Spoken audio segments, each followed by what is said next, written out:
This is University Lecture.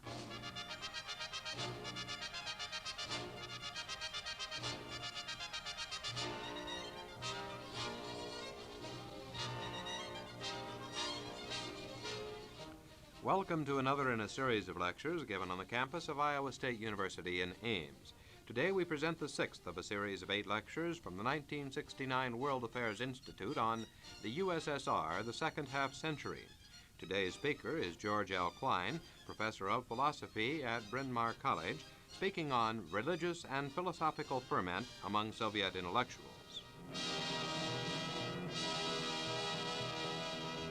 Professor Klein. Let me begin with a note of explanation about one of the key words in my title, that is the word intellectual. I don't mean by this term what the Russians in the 19th century generally called the intelligentsia, nor, on the other hand, what Soviet spokesmen today call the Sovietskaya intelligentsia, Soviet intelligentsia. The first sense is too narrow. It implies a certain worldview, an intensity of commitment, a political utopianism, and the kind of selfless egotism that Dr. Wolff yesterday ascribed to Lenin. The model of the intelligent, as the member of the intelligentsia is called an intelligent in Russian, the model in that sense is Chernyshevsky, or perhaps better, the fictional character Rakhmetov in Chernyshevsky's novel Что делать, What's to be Done. And at any given time, Russia in the 19th century and early 20th didn't have more than a few hundred intelligenti in this sense of the term. But on the other hand, contemporary Soviet usage includes anyone with higher education as an intellectual or a member of the Soviet intelligentsia. And even if that higher education is in, say, and I picked these entirely at random, I assure you, animal husbandry, dentistry, preschool administration, civil engineering. I have absolutely nothing against people working in any of these or related disciplines, but it seems to me that having a degree in such a field does not automatically make one an intellectual. And so in this broad, inclusive sense of the term, there are, of course, a huge number of members of the intelligentsia in the Soviet Union, millions, perhaps even tens of millions, but that's too loose and amorphous for my purposes. When I speak about religious and philosophic ferment among Soviet intellectuals, I'm using the term much more restrictively, in a sense that used to be expressed in Russian, perhaps still is sometimes, by the phrase tvorческая интеллигенция, creative intelligentsia, or sometimes духовная intelligentsia, meaning, well, cultural, spiritual intellectuals. That is to say, writers, poets, artists, scholars, some at least of pure scientists.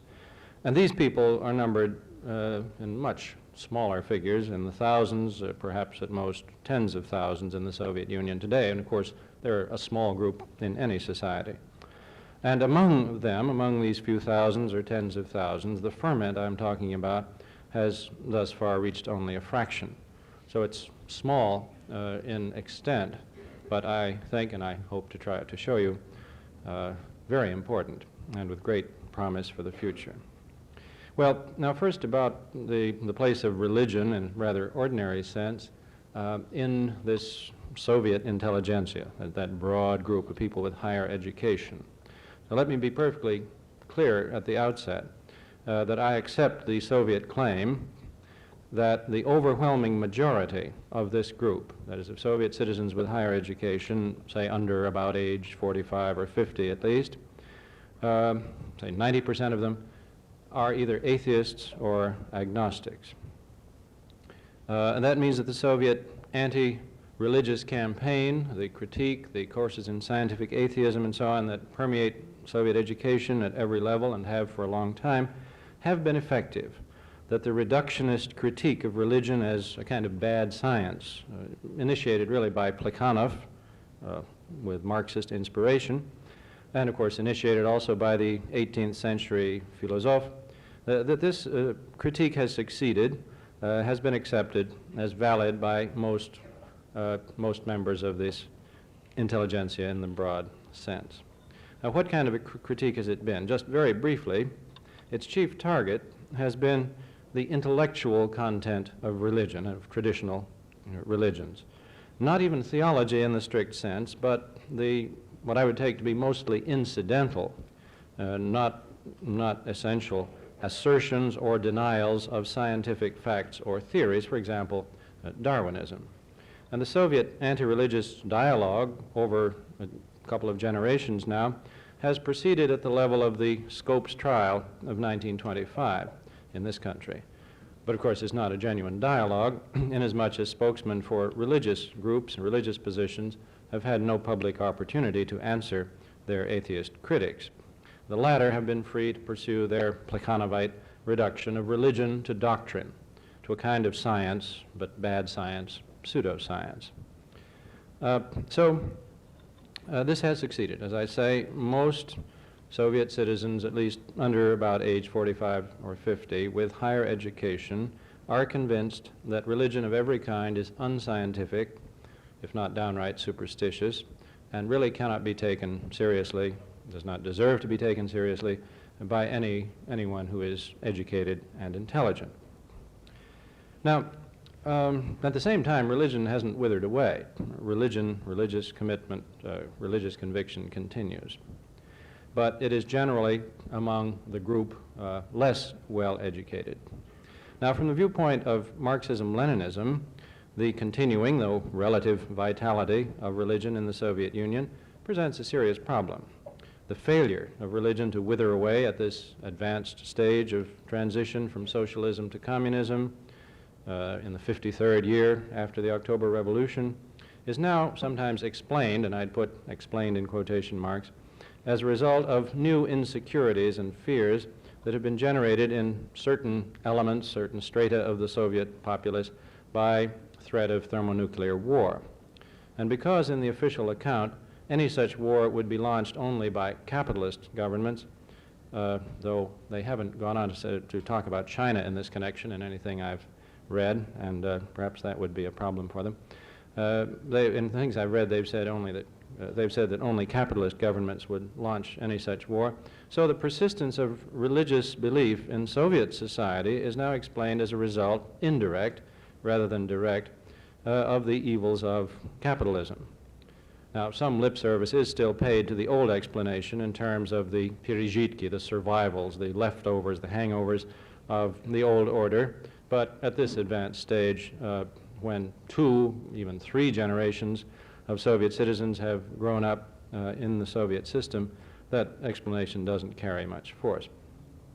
Now, to be sure, religion is still expected to wither away completely from every segment of Soviet society with the approach to full communism. But the last major official statement on this question, the party program of 1961, was careful to avoid assigning any date for this final disappearance.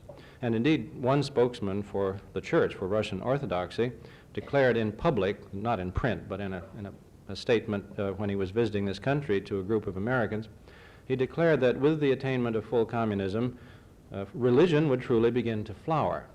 Well, that was perhaps a rather special view of his. No official Soviet spokesman has gone this far, but various straws in the recent ideological wind since about 1965 suggest that the Soviet authorities are now reconciled, as they were not previously, to the indefinite persistence of religion in some groups in the Soviet population, even under socialism, perhaps even under full communism. I'll give you just a few shreds of evidence to this on this point. A number of book reviews in the official journal, anti-religious journal called Nauka y Religia, Science and Religion, have noted that certain books should be of interest not only to anti-religious propagandists or to psychologists or anthropologists, in other words, various specialists who themselves obviously would have no religious commitment, but also, and they used a very interesting phrase, to the believing reader, верующий читатель. This same phrase, in other words, the believing reader would find things of interest here. The same phrase is used in the cover blurb of a book on psychology of religion published in 1967 in Moscow by a certain Professor Platonov. And the end of the blurb reads as follows: This book will be read with profit not only by propagandists and people interested in the problems of scientific atheism and psychology, but also by, and again that phrase, by believing readers. Even perhaps more indicative of this attitude is the fact that the official account in the official philosophy journal, Vопроsi Filosofii, of anti-religious activities throughout the first half-century of Soviet rule does not contain a single use of the phrase withering away of religion or withering away of the church, which really would have been unthinkable just a few years ago. Certainly that would have been the keynote, and would have been repeated at various points in such a survey. Instead, this article notes, it's by the way written by several people, which is often a Soviet way of sort of shifting or evading individual responsibility and indicating a kind of collective decision, a collective point of view, and therefore a more official, authoritative point of view. It notes instead that recent studies, and I quote, permit us to understand better the present status of the Orthodox Church and to predict the paths of its possible development. Really quite an interesting phrase, paths of its possible development. Now, taking this group of Soviet educated people with higher education, what the Soviets call their intelligentsia, I would say that there are two current forms of, well, pseudo-religion or kind of secular faith. One is obvious, and I'm not going to talk about it except to mention it, orthodoxly atheistic, small o, orthodoxly, atheistic Marxism-Leninism in its sort of cosmological and historical or historiosophical aspects. That is, its theory of man's place in the universe and in history. Now, this is still accepted by some people in the Soviet Union. Of course, the official claim is that it's accepted by everybody, or practically everybody. I would agree with Professor Turkievich with his statement of, was it yesterday, that Marxism-Leninism as an ideology really has faded away, or has lost its vitality and lost its effectiveness. It has faded away in the sense that it's dwindled down to a tiny group, perhaps 1 or maybe 2%, surely not more than that, of the entire population. Of course, that's still a lot of people. 1% of the Soviet population is 2.4 million people. But still, it is a very tiny fraction. And this group is confined almost entirely to the activisti, to the active members, the activists of the Communist Party and the Young Communist League, the Komsomol. Second, rather more interesting, something I want to say a little bit more about, is a kind of scientific, technological Prometheanism, for want of a better word. And this is reaching a much larger group. It's hard to estimate, but I would say probably several million people. And perhaps a slowly expanding group. I'm not quite sure about that. This group is drawn mainly from the scientific and technical engineering elite of Soviet society, which, of course, is a growing group in itself. Despite the repudiation by Lenin of the religion of God-building, as it was called, the Bogostроительство of the pre-revolutionary period, that is among fellow Marxists, still something related to it, a pseudo-religious Prometheanism, that man can do all things, there are no limits to man's power over nature and over society and so on. This has continued to flourish pretty much throughout the Soviet period. And let me just give you a few quick instances of what I mean. One early Russian Marxist, writing in 1906, though his work was republished under Soviet auspices several times in the 1920s, declared that there's really no limit to man's eventual power over nature, that sometime, in the remote future to be sure, man will, and I quote, take possession of the universe and extend his species into distant cosmic regions. And eventually, he goes on, a perfected science and technology will stretch man's life expectancy to the point where human beings will achieve, and he uses the term, physical immortality.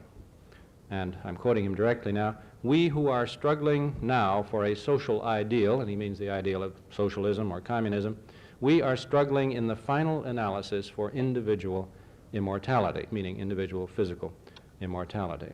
And 5 years after that, 1911, a certain Marxist economic historian, Rashkov, added that within a few centuries, scientists would work out mathematical formulas expressing the configuration of electrons in any given human organism, thus being able to prevent disease of every kind. And he added, medicine will be able to prolong life almost indefinitely. And then he adds a kind of climax, it's conceivable that even the dream of eternal youth, and he's meaning that very literally, eternal youth, will be realized. He went on to make an even more startling statement. I quote, we mortals, says Rushkoff, we mortals, мы смертные, may hope to awaken. And he goes on to explain that he means even a photograph of a dead person or a fragment of a letter or something else associated with him will provide sufficient clues for reconstructing the unique individual formula of his electrons. And then he says, men who lived many centuries ago will be resurrected in the chemical laboratory. And of course, they in turn will resurrect those whom they knew and loved.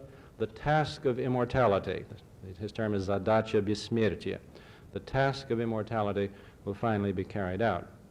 His final word is rather humble, or perhaps not really humble, but sounds humble. We must try only to be worthy of future resurrection. Well, of course, there is a history, some of you may know, in earlier non-Marxist Russian speculation, in the work of Fyodorov, who died in 1903, about the attaining of immortality, of physical immortality, the overcoming of death, and in his projective philosophy of the common task, as he called it, an overcoming of non-brotherhood and disrelatedness, which involved the raising of the dead, the restoring to life of the fathers, those who had given life to the living.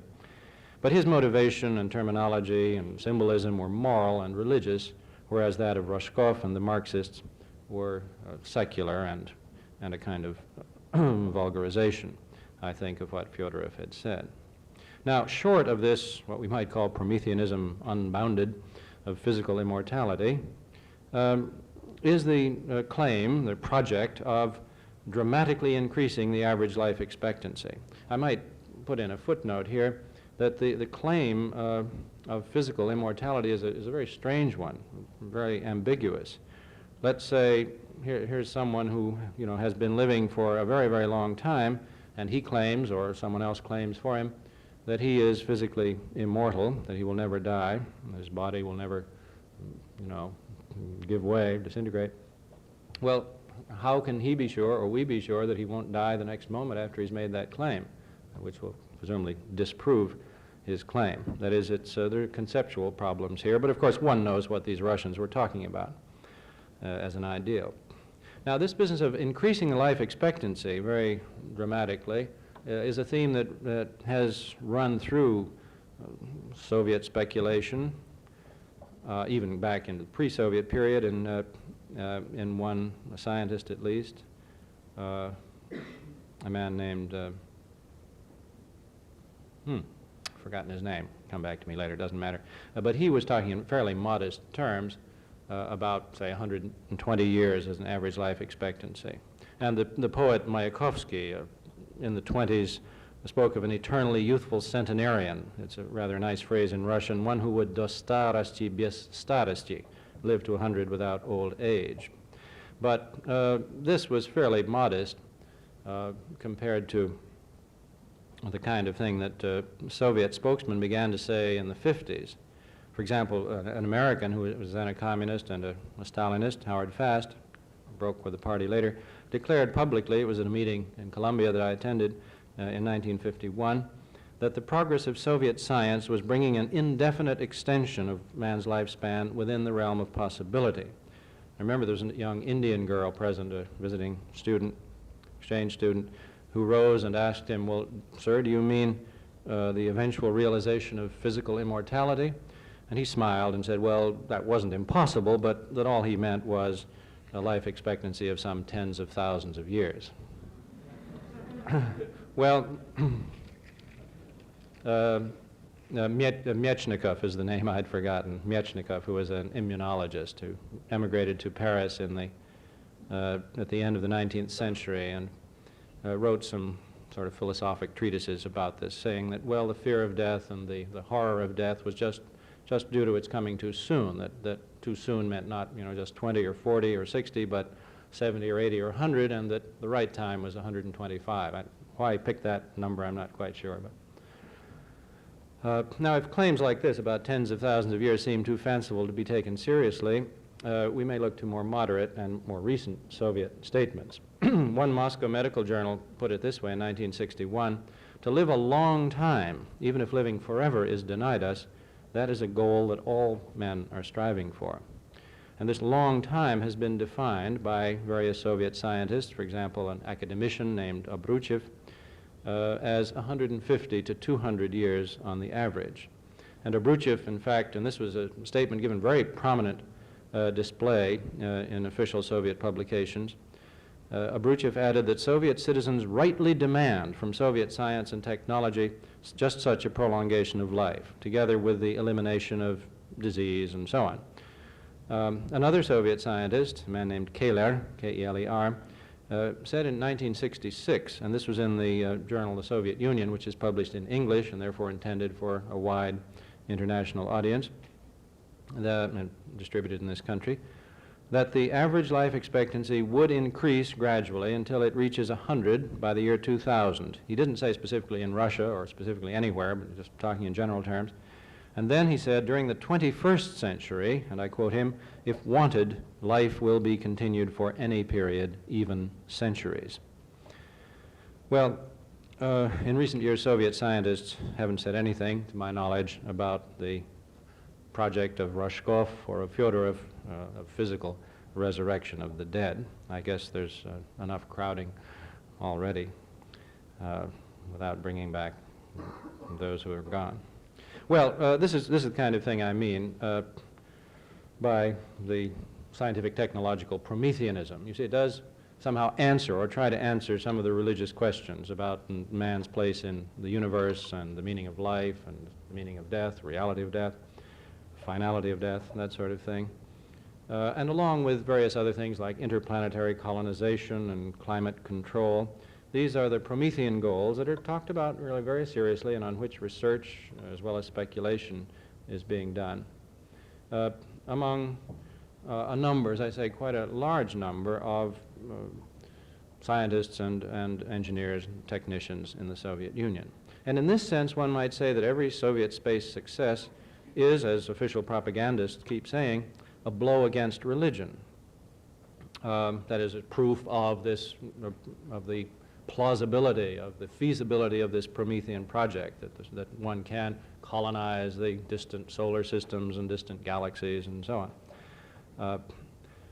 Though I doubt that what has been called the cosmonautological proof of atheism is taken very seriously. That's the one that Khrushchev formulated. He didn't call it cosmonautological. But he said, well, Soviet cosmonauts who have traveled through outer space have not seen God, therefore, God doesn't exist. And I saw a rather nice little summation of this in a slogan in a church. This was back in 1957, a church in Kiev, which ironically is the city sacred to the memory of Saint Vladimir, who brought Christianity to Russia in the Middle Ages. The slogan was sort of scrawled across this chapel that was not apparently being used for religious services: "Flight to the Moon, 1973." Maybe that is the timetable. Perhaps I've revealed a state secret, and they're planning to land hundreds of Russians on the moon in 1973. I don't know. Now, but what about the religious philosophical ferment, which I would consider not a pseudo-religious, but a genuinely religious, though not conventionally religious, surrogate for traditional religions. This, as I've already indicated, is limited to a very small group, but I think it's definitely growing. It's mainly poets, writers, artists, and university students with strong intellectual interests. And if one were to give a general and very tentative definition or characterization of their religious position, one might call it philosophical, certainly non-denominational, and probably in most cases non-ecclesiastical, that is, not involved in any specific church or church tradition. In some cases, it's quite close to pantheism. In others, it's closer to, but I think still distinct from, a Christian theism. Now, there are a number of sources of inspiration for these mostly younger intellectuals and students.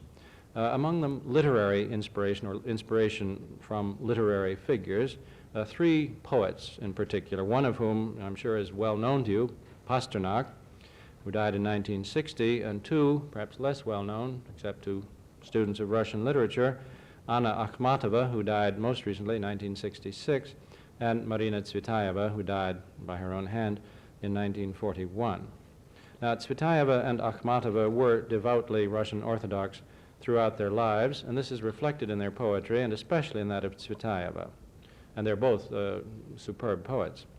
Both were under a cloud in the Soviet Union for many years and remained virtually unpublished from, say, the 20s until about 1961, until exactly 1961.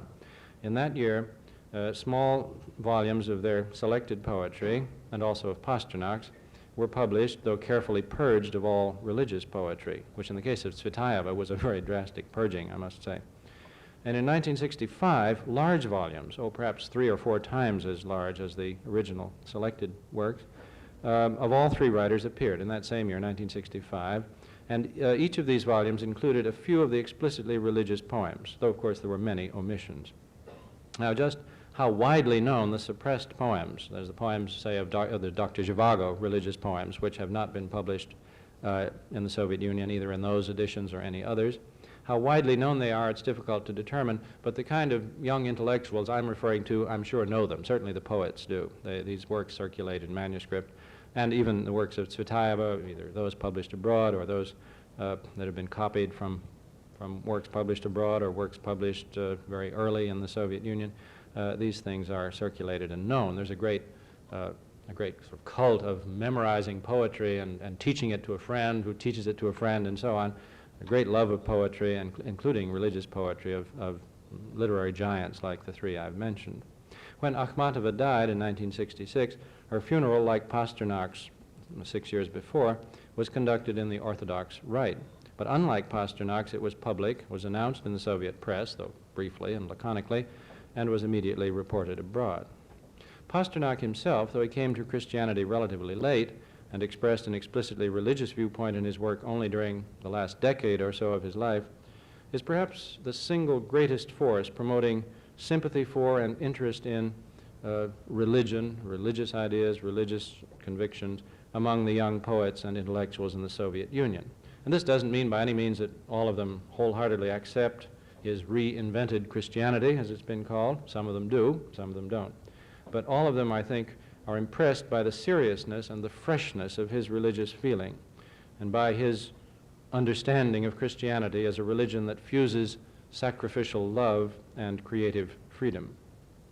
Pasternak's later religious poems, in my judgment, exhibit a depth of feeling and a vividness of imagery that's unique, or nearly unique, in modern literature since the poetry of Rilke. His Dr. Zhivago, of course, like most of his religious poetry, has not been published in the Soviet Union, but does circulate in various forms, and the young people I have in mind generally are familiar with it. Well, it's become evident in the last few years that another Soviet writer, a contemporary writer, Andrei Sinyavsky, who, as I'm sure you all know, is now serving a 7-year term at hard labor, and Alexander Solzhenitsyn, whose last 2 major works published abroad have been banned in the Soviet Union, and who was just recently, a few weeks ago, expelled from the Writers' Union, and others, for example, I think a much lesser writer, but a very interesting figure, Valery Tarsis, who emigrated to the West in 1966, lives in Greece now, I believe, that all 3 of these, and some others less well known, are believing Christians.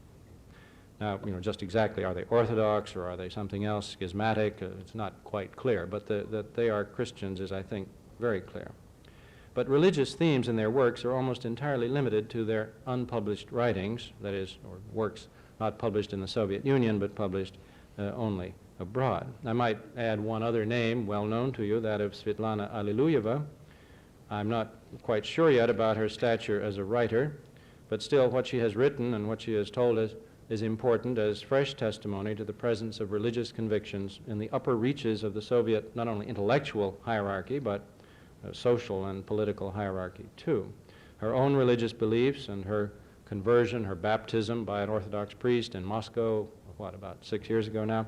All of this, however, rather elusive and vague, all of this seems to be perfectly sincere. Let me add a point about the lack of publication of the sort of books I've been mentioning in the Soviet Union. I think often people say, oh, well, it's just because they express anti-Soviet political views. I think that's not the main point. Some of these works express what have been called anti-Soviet political views or anti-Soviet slanders by Soviet authorities.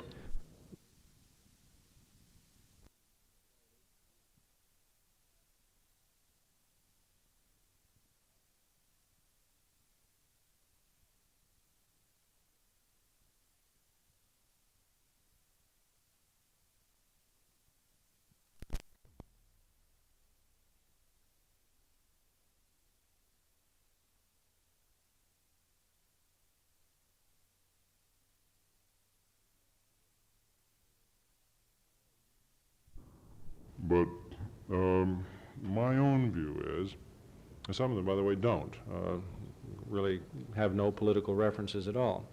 But one of the main reasons why Dr. Zhivago and why the recent works of Solzhenitsyn and most of the works of Sinyavsky and the poetry of Josif Brodsky not only haven't been published but are unlikely to be published in the Soviet Union in the foreseeable future is that all of them, and they have this in common, though they're very different in other respects, all of them express a vision of human life that's not only essentially non-political and, in a real sense, religious, but is also a tragic vision of human life.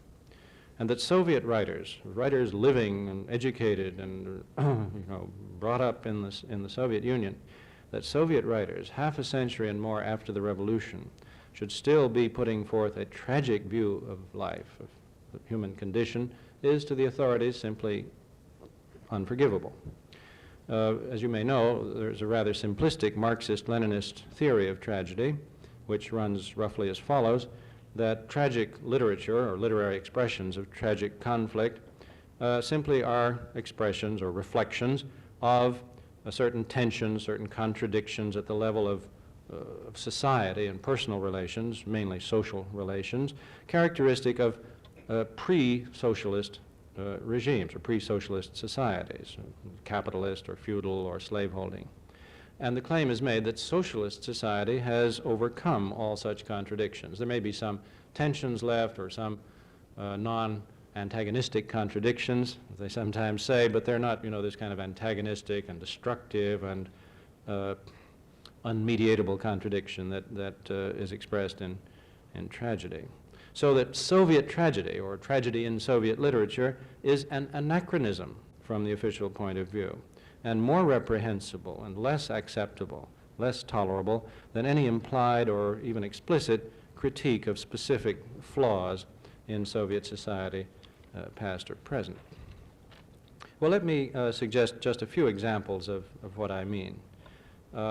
In the story by Sinyavsky, published only abroad, the one which some of you have read, I hope, called Lyubimov, in one English translation it's called, rather fancifully, the Makepeace Experiment. In any case, in that story, a long, short story, there's a village priest named Ignat.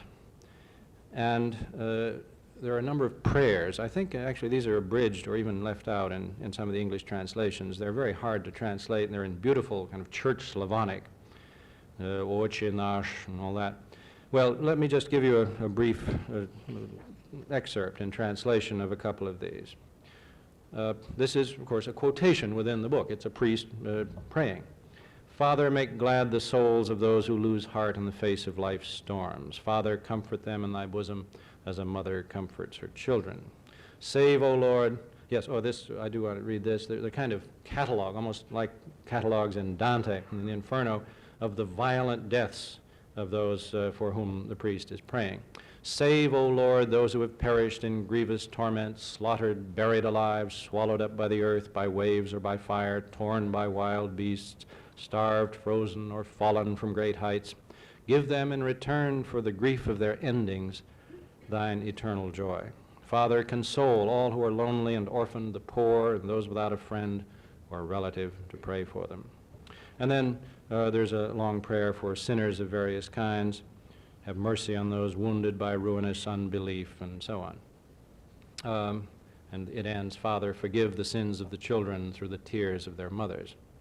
Now, it's not entirely clear in this story where Sieniawski's own sympathies lie, or whether he in fact has any religious convictions.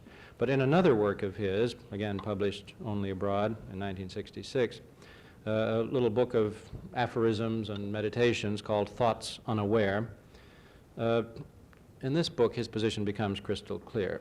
Here he devotes many pages to religious meditation and to theological speculation.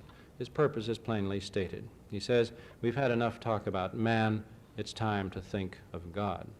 And he adds that because of technological progress and the comfort of city life, belief in God has ebbed. And he asks rhetorically, can I catch sight of the Lord God in a world where at every step I encounter man? God's voice sounded in the wilderness in silence, but silence and wilderness are precisely what we lack. And he, I think, means not just we Soviet citizens, he means we modern men. We have drowned out everything and filled it up with ourselves, and we are amazed that God does not appear to us. In another section of this book, Sieniawski states the reason for his own religious convictions, and it's a simple reason. He says, one should believe not on the strength of tradition, not from fear of death, not just in case, not because someone commands it or something frightens you, not in order to be saved, not for the sake of nonconformity. One should believe for the simple reason that God exists. Well, I don't have time to go on with other passages from Sieniawski, except perhaps just to mention that he has a sense akin to that in the poets I've mentioned, like Pasternak and Tsvetaeva, of the wonder and the glory of creation. He speaks in Lyubimov of the magic crystallography of each of God's snowflakes fluttering like miniature hummingbirds. And in the book Thoughts Unaware, he says that if we took the divine cosmogony, as the divine building of the, or making of the universe, seriously, each tiny flower would make us swoon with astonishment as we realize that in each seed, each speck of dust, the future, that is the future flower, with its 12 petals, is already present. Of God, Sieniawski speaks in Kierkegaardian paradoxes, though he doesn't refer anywhere to Kierkegaard, as far as I know. He says, God is unknowable and everywhere known, inaccessible, closer than what is closest, cruel and kind, absurd, irrational, and logical in the extreme. And he says Christianity is a religion of the greatest hope, born of despair, the religion of a chastity affirmed in the sharpest consciousness of one's sinfulness, a religion of the resurrection of the flesh in the midst of stench and corruption. He's one of the very few contemporary Soviet authors, and I remind you that he's never been out of the Soviet Union. He was born and educated there, lived there, and worked there, is there now in a prison camp. He's one of the few to comment on the historical church. He writes, the church, and I assume here he means mainly, perhaps exclusively, the Russian Orthodox Church, the church cannot fail to be conservative so long as it wishes to remain faithful to tradition. But besides the desire to safeguard an ancient sanctity to keep the testament, the church invariably lags behind life in order that, remaining outside of time, it may bring us the fragrance and flavor of eternity. With its fixed forms, the archaic character of its liturgy is like the sky, which shows no tendency to develop at the speed of history. In fact, in English, one could say the sky or the heavens. It's the same word in Russian. I think I was going to offer you some quotations from Tarsis, but since time is drawing short, I think I won't do that now. But instead go to the young poet whom I've mentioned, Josip Brodsky of Leningrad. I think he's, first of all, the most gifted of the poets of his generation. He's 29. He's very little published in the Soviet Union for reasons which will be clear when you've heard these few excerpts from his work. He is the one also with his most clearly defined religious convictions and with an author of poetry in which religious themes are most clearly exhibited. And I would distinguish for our purposes, just quickly, three religious themes in Brodsky. First, I'd call it the Christian existentialist theme, or putting it in less technical language, simply the expression of joy and gratitude for each precious moment of existence. And second, in other words, for the gift of existence. Second, the passion theme or the crucifixion theme, that is an exploration of the meaning of religious suffering and of redemption. And finally, and this is a theme which is absolutely unique to Brodsky in contemporary Soviet Union as far as I know, the theme of Christian culture, or of the relation of Christianity to culture in the modern world generally and in the Soviet Union in particular. And I want to quote portions of a few poems to illustrate each of these themes. They're my translations, and I assure all of you that these poems are much better in the original Russian, but I'm afraid I don't have time to read them in Russian, and perhaps it wouldn't help most of you if I did. Let me then read the first and last stanza of a poem of 1965, one of Brodsky's, well, he calls it his Christmas poem.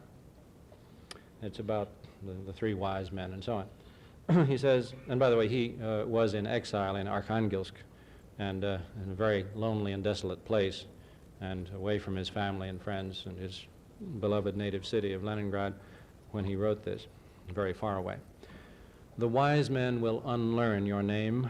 Above your head no star will flame. One weary sound will be the same, the hoarse roar of the gale. Then he goes on and speaks in the middle stanzas about his stocking, that there are no gifts in it, and he realizes he's too old to believe in Santa Claus, Grandfather Frost, as they say, and so on. And then he concludes, it's far too late for miracles, but suddenly lifting your eyes to heaven's light, you realize your life is a sheer gift. I think it's quite remarkable that a young poet in the situation where he was could have that feeling, and really an overpowering sense. Let me read that last line in Russian at least. Ты вдруг почувствуешь, что сам чисто сердечный дар. That existence is a gift of God, and that one must be, grateful beyond measure for that. Well, the second poem that there are two poems of which I'll quote just brief excerpts to illustrate the theme of crucifixion and redemption. In Russian, there happens to be a very close similarity between the word for cross, krest, and the word for armchair or easy chair, kresla. They start with the same four letters. I think etymologically there's no connection, but they happen to start in a similar way. So this is an untranslatable sort of play on words. The armchair, which is one of the central symbols in this whole poem, becomes a kind of symbolic cross which the poet must bear and upon which he is crucified. And he says this, I shall come in some 20 years for the armchair that you sat on facing me, when for Christ's body the cross's torments at last were ended. You sat on that 5th day of Holy Week, folding your arms like Napoleon exiled on Elba. Palm fronds glowed golden at every crossing. You laid down your arms on your grass-green garment, avoiding the open-armed risk of passion. Perhaps I should have explained the title is Adieu, Mademoiselle Véronique. It was written to a young woman whom Brodsky had known. The magic lantern of Christ's own passion, at the sound of drops from the dripping faucet, lights up the back of the empty armchair as though it were meant for a movie screening. And I'm skipping, of course, large sections. It's a fairly long poem. The sum total of all of today's embraces gives far less of love than the outstretched arms of Christ on the cross. But if only it isn't a lie they've told me, and old Lazarus rose from the dead in truth, then I too shall rise, rushing for that armchair, kresla, krest. Another poem, it's quite a different modality, makes a similar point and perhaps is a little more explicit about the passion of the poet, the suffering of the poet. Let me read just the last stanza of it. Like stunned fish that surface from bottoms of streams, like ghosts at a funeral service, like bodies that rot in their clean winding sheets, my shade chases after the heavens, and everywhere people proclaim to your ears that I am some kind of Messiah, whose body will writhe on the uttermost wall of a house whose high roof is called Russia. Well, the third theme, that of Christianity and culture, is expressed mainly in one poem, though There are glimmerings of it in other poems, and I'll quote just a few lines. A poem called A Stopping Place in the Desert, Ostanovka v Pustynia. And this was based on a historical event that a small Russian Orthodox church in Leningrad, just a few blocks from where Brodsky lived at the time, was torn down, and in its place was erected a large sort of square modern concert hall. So from this he goes on to reflect about the relation of religion and culture. And again, I'll just read a few excerpts. So few Greeks live in Leningrad today that we have raised a Greek church. Of course, here Greek means Greek Orthodox or Russian Orthodox.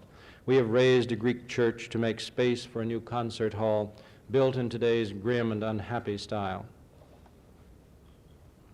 So, in the end, he describes the destruction of the church, and then he goes on. So, in the end, I sat late the same night among fresh ruins in the church's apse. Night glimmered through the altar's gaping holes, and through these open altar wounds I watched retreating streetcars as they slowly swam past phalanxes of deathly pale street lamps. It is one thing to bring a folk to Christ. To bear his cross is something else again. Tonight I stare into the window's void and think about that point to which we've come, and then I ask myself, from which are we now most remote, the world of ancient Greece or orthodoxy? Which is closest now? What lies ahead? Does a new epoch wait for us? And if it does, what duty do we owe? What sacrifices must we make for it? Well, in my last 2 or 3 minutes, let me go on from literary expression of this religious philosophical ferment to some other expressions, for example, in the plastic arts. Some of the recent drawings and the sculpture, especially sculpture, of Ernst Niezvestny, some of you probably heard of him or seen pictures of his work, embody these themes. I was privileged to visit his studio in Moscow a year or two ago. It's crammed with crucifixes, that is, with statues of cruciform statues. They're stylized, they're somewhat abstract, in various holes and gaps and strange things. They're very powerful, many of them, and they're very clearly, this is an expression in sculpture of the theme of passion and crucifixion. There's a Moscow painter who's produced a number of self-portraits that are unmistakably Christ-like figures with thorns and with drops of blood in the forehead. Now, works like this are known to small circles, have been known for some years, but of course have not been publicly shown, to my knowledge, anywhere in the Soviet Union. There are some public events, however, and some publications that are worth noting, recent ones. In July 1966, a large collection of what was called Monuments of Ancient Russian Culture was put on exhibit at the large Manege, the large exhibit hall in Red Square, and I happened to be there and saw it. In addition to a few delightful specimens of folk art, it consisted mainly of paintings, hundreds of them, paintings of Russian churches. They were made by different hands, had been done at different times from the 20s up to the 60s. Most of them were competent rather than outstanding as art, but as a group they provided a superb and really unique sampling of Russian church architecture. This was an unprecedented exhibit and was warmly received by the Soviet public. Or again, in August of the same year, 66, a public recital, I think it wasn't the first, but it was perhaps one of the most widely discussed, a public recital of Russian Orthodox church music was given in Moscow. It wasn't announced in the press or on the usual wall posters, but the hall was packed and people learned about it. In 1967, you've doubtless heard, a Soviet film on the life of the great Russian icon painter Andrei Rublev was made. It was shown at Cannes at the film festival. It won a prize. It hasn't yet, however, been shown publicly in the Soviet Union, so far as I know. Well, the publications I had in mind were two in particular, dating from the same period, 1966. A Russian translation from the Polish, as it happened, of a collection of biblical tales by, in other words, retelling of tales of the Old Testament, mainly, by a man named Kasidorovsky, was published, several thousand copies, and was sold out immediately. Then there was a book called Against Heaven on Earth by Tchaikovskaya, came out in Moscow that year, and it contained, though it contained some critical comments and some what might be called anti-religious propaganda, At the same time, it contained a remarkably straightforward account of the religious legends and traditions of Holy Russia. There's the medieval period in Russia. In addition, just adding up a few more straws in this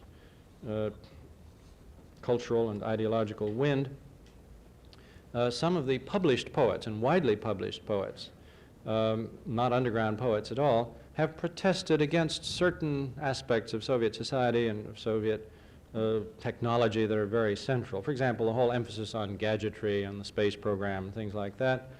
And often this is coupled with a plea to return to nature, to the mushrooms growing in the forest with the quiet birch trees, and also a return to cultural and religious values, an interest in church architecture and art, icons, and all that.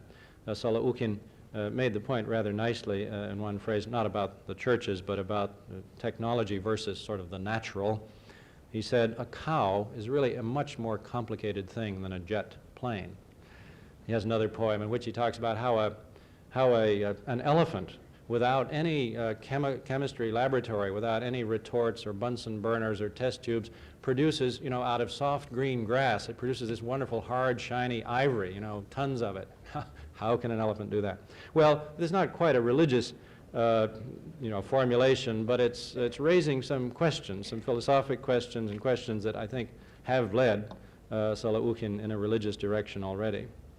Well, has this sort of ferment among writers, poets, painters, sculptors spread to, or has it been shared by, Soviet scientists or scholars? I think there's some evidence that it has. For example, many abstract or at least non-representational painters and sculptors, not all of whose works display religious symbolism, to be sure, find a semi-public outlet, because they can't find a directly public outlet, in the homes of prominent scientists, especially mathematicians and physicists.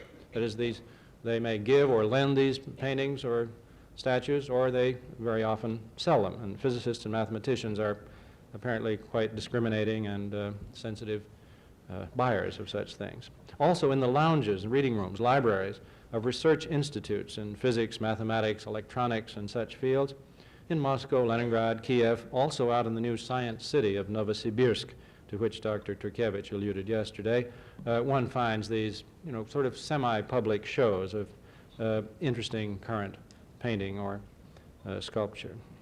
Well, as for the philosophy or the ideology of Soviet physicists, especially among the younger physicists, there seems to have been an abandonment of philosophic materialism, and of course that still is required by the Marxist-Leninist philosophy, and all Soviet philosophers have to claim that they're materialists and defend materialism.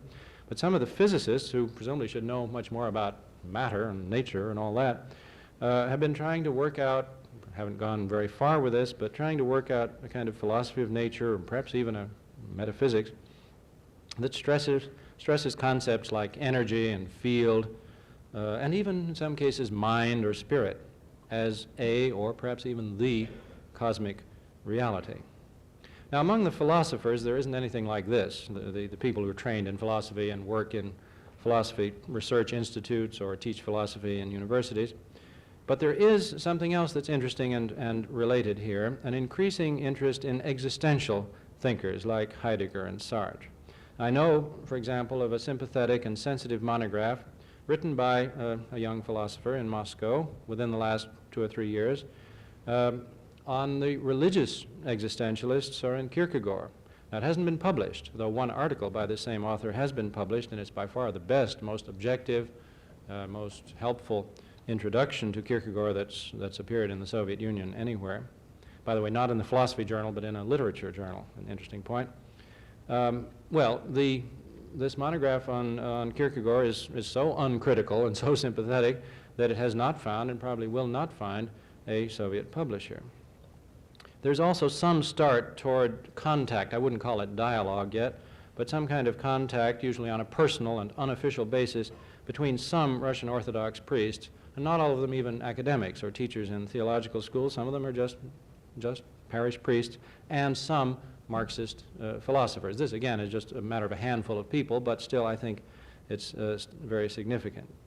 A recent issue, number 8, that's August 1969, of the official journal Vопроsi Filosofii, contains what I think is an unprecedentedly objective discussion of the thought of Konstantin Leontiev, the 19th century Russian religious thinker, and the relation of his thought to that of the Slavophils, and so on. It's significant that the author is not a philosopher. He's identified simply as a critic, and he's written other things, mainly in literature, literary criticism. But still, he writes, and quite knowledgeably, about Leontiev, and this is the first Soviet discussion, beyond just a mention of his name and saying that Leontiev was a reactionary and a mystic and all kinds of nasty things like that. Then there have been some interesting translations, and I'll conclude just mentioning a couple of these. There was a Russian translation, somewhat abridged, but still essentially complete, of Teilhard Chardin's book, The Phenomenon of Man, which I'm sure many of you have read. That came out in Moscow in 1965. It did have a preface by the French communist Roger Garaudy, sort of explaining what was good and what was bad about Teilhard. But still, this text is available. It's a small printing, but Russian readers do have it, and there's been some discussion of it. And something that I think will have a much greater impact, though it's too early to be sure, the first volume of a 3-volume edition of the works of Plato. This is an event. There had been no Plato published in the Soviet Union from 1929, when that then was just a very tiny edition for libraries, until 1965, and that was just a small, fairly small volume of selected dialogues. This is to be complete. The first volume is, I think, about 600 pages, and edited, splendidly edited, and very nicely introduced by Losiev, who's not a Marxist and not a philosopher in his recent professional activity, but a classicist, an old man, very distinguished, and a fine Plato scholar. Now, well, these are straws in the cultural wind, as I've said, but somehow they all seem to point in the same general direction. And one other thing seems to indicate, to point this way too, that many of these young Russian intellectuals have rediscovered their own tradition of philosophy, that is non-Marxist philosophy, non-materialist philosophy, and of religious thought. And something that surprised many of us when we first discovered this, either by talking to Russians who came here, or most often by talking to Russians there, was how much they knew and how much they valued and were influenced by works mostly published either before the revolution in Russia or after the revolution outside of Russia. For example, by religious existentialists like Shestov and Burdyaev, or the lonely and uncharacterizable but clearly religious thinker, philosopher of history, Chadaev, the early 19th century, or Rozanov, or Vladimir Solovyov. These people who are in general much better known and much more studied and discussed abroad than they are in Russia still turn out to be known and valued and a source of inspiration to many of these young poets and writers and painters. Now, so there's a kind of rediscovery of their own tradition, which is a rich and exciting tradition, and the rediscovery is an excited one by these younger Soviet intellectuals. It seems to me that this rediscovery, this excitement, can scarcely fail to widen and deepen the erosion that's already going on, the erosion of the rival Soviet pseudo-religions, doctrinaire Marxism-Leninism and technological Prometheanism. And I expect, if I may look ahead in a very tentative way, I expect this ferment and this erosion to proceed, and perhaps even at an accelerated pace, during the second half-century after 1917. But I fear that we may have to wait for the third half-century to see the publication in Russia of the deeply and tormentedly religious and philosophical writings, searchings of Russian authors such as I've been discussing, Pasternak, Solzhenitsyn, Sinyavsky, and Josip Brodsky. Thank you very much.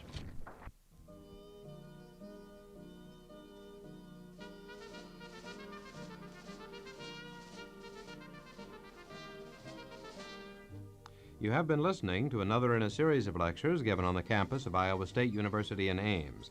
Today you heard one of the lectures from the 1969 World Affairs Institute on the USSR, the second half-century.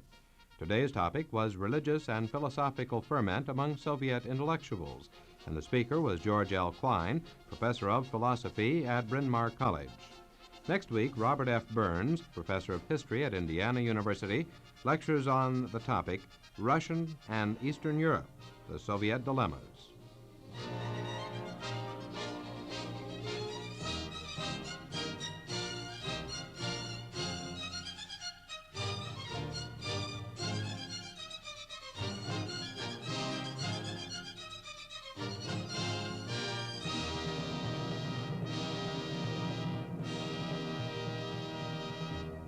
University Lecture is a presentation of Iowa State University Radio.